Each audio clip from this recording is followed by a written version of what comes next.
Hi, I'm Debbie Pask, and I wanted to talk to you a little bit about why people get stuck in life. And the reason this question came to me was I was on a horse ride once with a group of people, strangers, random strangers, and one of the people on the ride, one of the people that was doing the ride with us, she was going through some, big life transitions, and she heard that I was a coach, and she said, Debbie, why do you think it is that people become really stuck? Why do they get to a point in their life where they become really stuck?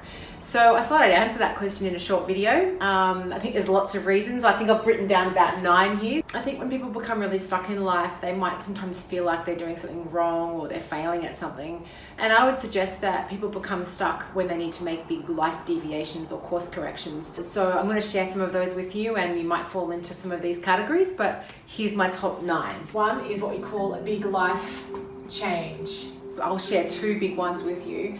Is becoming a mother. A lot of women, when they have children, they change their career or leave their career for a time being, or drop back to part-time or not at all. And that identity change is quite huge. I don't think people really understand the change that creates, from having a single identity to having children that are dependent on you, and changing your commitments, changing some of your values.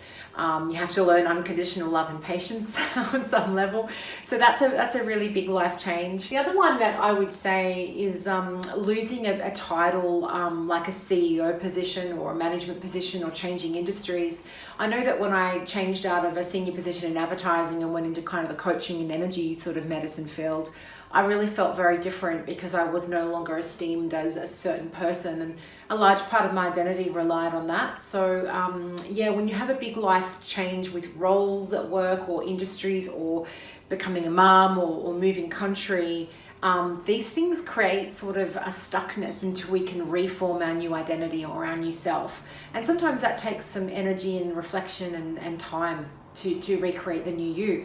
It's like what version of you are up to. Are you jumping from a 2 to a version 3, or just a 2 to a 2.1? The other one is when people overgive, and this is my core favorite. They give out too much. There's an yin and yang energy imbalance. So yin is receiving, yang is giving. When someone's in yang overdrive or yang overspin, my whole book, the first chapter, talks about overgiving or overdriving. Personality A types at work often do this the worst. They overachieve, overgive, and that energy starts to strip away your nourishment and your ability to fill up. So what happens eventually, you just get to a point where you're stuck. You're either completely burnt out, or you just kind of get in these energy lulls, and there's not enough energy to propel you to do the next chapter of life, whether that's a project at work or a relationship. And what you really need to do is just come back into yin, which is a receiving energy. So you can get extremely stuck when you're always giving out. So if you can't name 1, 2, 3 people in your life that give to you, that fill you up, then you need to start creating that energy in your life. The third one I've written down here is when you stay too long in a job or industry. Yeah, I've seen a lot of people do that. They sort of want to change. Sometimes they know what they want, but they don't want to change their pay grade because they're at this certain salary, and going here would mean a drop. Or sometimes they've known for ages, they just don't know what they want to do. Or sometimes they know what they want to do, but they're too scared to change, for lots of reasons. Status, money, what will family think, what will friends think, that there's a million reasons. But staying too long in a job really drains your energy when you know you need to have moved on. And there's a really great blog I read on phoenix energy. So everyone knows the phoenix is the mythological bird that deaths and rebirths. And the idea is that when the phoenix has lived its life to the best, or its project or current stage to the end, it burns, it goes up into flames, drops to ashes, and then rebirths. So the idea of the phoenix is when something's done, you burn it off and then you rebirth the new. What people don't really know about that animal type or the archetype of the phoenix is you're meant to actually death off yourself long before you're over stagnant and you're overdue to death. You say to get unsettled in a job, you need to start acting at that point rather than waiting till you're completely stuffed or burn out or really disgruntled, because by that time you've left the phoenix too long. You needed to have burnt it back earlier and changed when you were energized and strong and fit, not left it too long. So if you're leaving something too long, whether it's a job or a personal life situation, if you've left it too long, you're going to stagnate and stew, and then it's actually going to bring you undone, as opposed to deathing it earlier up on the path, so that the rebirth or the new life that you create actually has some traction and you're energized to do it. I would say a loss in community, or I can call it tribe as well, and it can be a work tribe. I like the word tribe. It indicates it could be a family tribe, a work tribe, a local community tribe. But when you're in a community and you're nourished and looked after and fed, and you're part of something bigger, that's quite empowering. And when you move on or change, or that shifts, especially if you've broken up with a relationship and all your friends and family have shifted, or perhaps gone to a new job and your old tribe that used to support you and you're familiar with have moved on, you can get really stuck because you're sort of in between communities or in between tribes. That can really be draining. So to me, if you've lost your tribe that you've used to hanging out with, especially if you've moved country or moved office location or something where you're familiar with, that can get you stuck as well. To me, this one is really profound. If you're lost on your purpose, or what you call your why you do what you do, if you can't understand and get up out of bed each day and go, I know my purpose, I know my why, I know why this excites me. If you can't get to that point, it can be really tricky to feel energized. You start to get stuck in, what am I doing? Why am I doing it?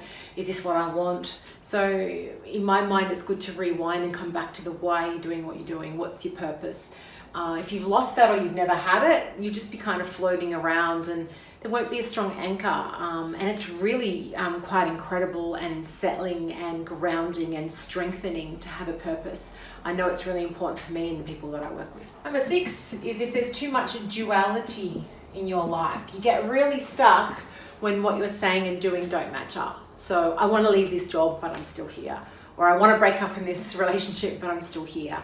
Or I want to speak my mind to my manager or colleagues, but I can't quite step up. Or I want to birth this creative project, but I'm too scared to do it, or there's not enough time. So if there's duality between what you're saying you want to do or what your will is versus what you're actually doing, that starts to create a lot of complications. And in fact, your energy stagnates. One of the best ways to get your energy flowing is to talk, express, deliver, be creative, and get those ideas from the inner world, which is in you, to the outer world, the external working world, or the world that you live in. So that's why sound therapy is so powerful. It's like a release of sound. So duality, if you're saying one thing and not doing it, or saying you want it but not committing, that's just like a recipe for getting so stagnant and stuck in your energy. So that's number 6. Imposter syndrome. And this really comes down to old beliefs or ways of looking at the world, or fears around you being in the world. It's sort of a little bit about you not fully believing in your capabilities, or not believing that what you're doing is actually you're capable of doing. So that really gets you stuck when you're starting to doubt what you're doing, or doubt your energy or confidence or skills. So it's really important to drop the masks, drop the old beliefs, and to work on what's actually keeping you bound or stuck, because a lot of people don't express themselves to their fullest or greatest when they're feeling the imposter syndrome, or when they're feeling like they shouldn't be where they are, or they don't have the skills. So either go and get them if you really think you don't have those skills, or usually 90% of the case, it's actually recognizing and admiring those skills within you, and getting someone to help you bring them out, so that you know who and what you are, and you're powerful in that. I did promise 9, but I'm going to stop at 8. Fear. I think, again, fear underpins everything. All of these things are often bringing up some sort of fear, and the fear can come on from 3 different ways. The first way is usually not a problem of a first world country, or it's usually not a problem at work, and that's the fear of dying. And what I mean by that, there's imminent death or threat, or I'm about to be attacked, or I'm gonna die in my building today. That's usually not a relevant fear. If it is, run. The second and third fear are really just in the head, they're in the mind. And the second fear is the fear of judgment. What will people say? What will they say if I change my job, or if I find a different purpose, or what will they say around my life change? Or it's fear of judgment. People actually thinking you're going to fail, or you're fearing you're going to fail and look stupid in front of people, or lose your money, whatever that is. That's fear of judgment. And the third kind of fear is fear of the unknown. I don't know what's going to happen. This is new to me. I'm worried about the future. I can't control it. So there's a fear of the unknown, not knowing what's going to happen. A lot of people say when they get retrenched, they feel that way, like, I don't know what's my next job's going to be. So the second and third fear, fear of judgment and fear of the unknown, are all both underpinned by control. I need to control what someone says, or I need to control my future. Control and fear are good friends. So what gets us stuck? When we actually exercise too much control and we're not free enough and fluid enough to do or say or be or go for what we really want. So that's my top 8 of what will get stuck. I do have a 9th, but video's already gone too long, so I'm going to stop at 8.